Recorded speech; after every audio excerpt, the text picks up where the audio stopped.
This is the Benchmark Can Seamer. This is a tap cooler intended for cans, and when combined together, they form the perfect pair. I've been enjoying reading in the comments all the people that have done fast fermentation brew days where, you know, you're going from 7 days, 4 days from grain to glass. It's really interesting to see. And there's one comment as well I wanted to address, which was, why am I not using a tilt hydrometer like these guys instead of using my digital density meter and taking samples?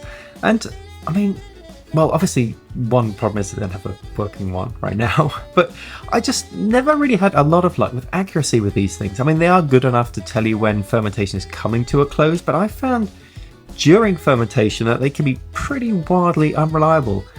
Let me know in the comments if you had the same issue, or maybe I've just got some bad ones here.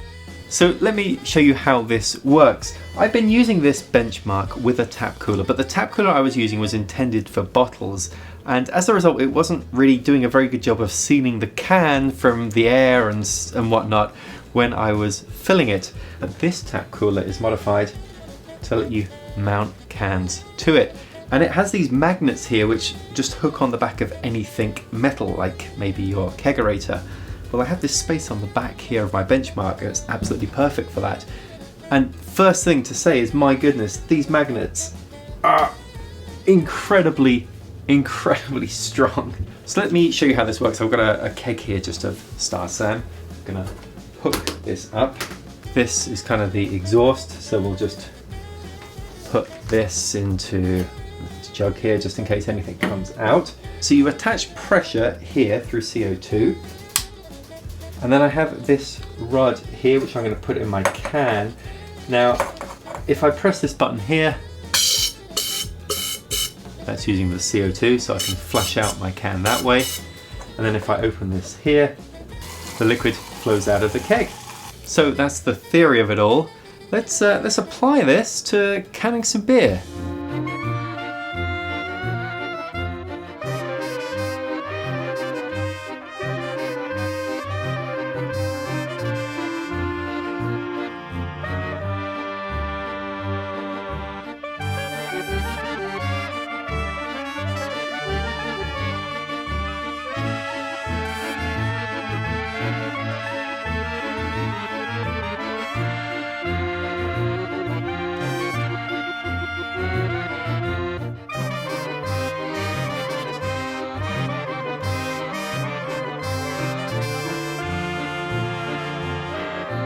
That is the Benchmark Can Seamer and the tap cooler.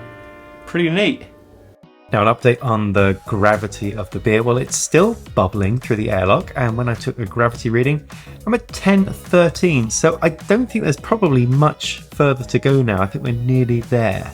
Now, coming up in this series of videos, I'm going to be running an AMA, Ask Martin Anything.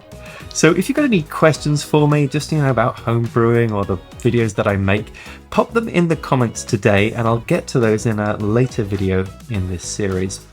But that's it for today. Tomorrow I'm going to have a question for you, and based upon the consensus outcome, it could potentially completely change everything about my brewing. See you then.